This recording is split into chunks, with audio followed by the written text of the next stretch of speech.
ఎన్నికై మొదటి సెషన్ దాని తర్వాత సమావేశాల్లో పాల్గొని ఒక రోడ్డు ప్రమాదంలో 23 ఫిబ్రవరి 24 నాడు మరణించడం జరిగింది.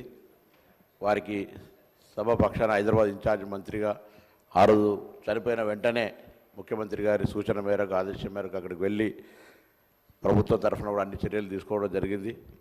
వారి ఆత్మకు శాంతి చేకూరాలని ఆ భగవంతుని ప్రార్థిస్తూ మరి సాయన్న గారు కూడా కరెక్ట్గా కనీసం 4 రోజుల ముందు అంటే ఒక సంవత్సరం 4 రోజులు తక్కువ ఒకటే సంవత్సరం లోపల ఇద్దరు మరణించినారు.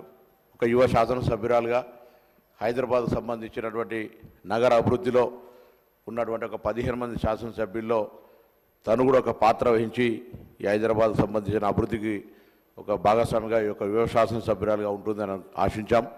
కానీ ఆకస్మికంగా జరిగిన ఇంతకుముందు గౌరవ ముఖ్యమంత్రి గారు చెప్పిన మిగతా గౌరవ సభ్యులు చెప్పినట్టుగా విధి వెంటాడినట్టుగా 2-3 ప్రమాదాల నుంచి బయటపడి చివరకు రోడ్డు ప్రమాదం లోపల మృతి చెందినటువంటి పరిస్థితి దృష్ట్యా మరి వారి మరణం మనందరికీ కూడా తీరలోటు. వారి కుటుంబ సభ్యులకైతే మరి సాయన్న గారు కానీ మిగతా ఇవన్నీ కుటుంబంలో జరిగిన పరిణామాల పట్ల తీవ్ర సంతాపాన్ని వ్యక్తం చేస్తూ వారి ఆత్మకు శాంతి చేకూరాలని ప్రార్థిస్తాను.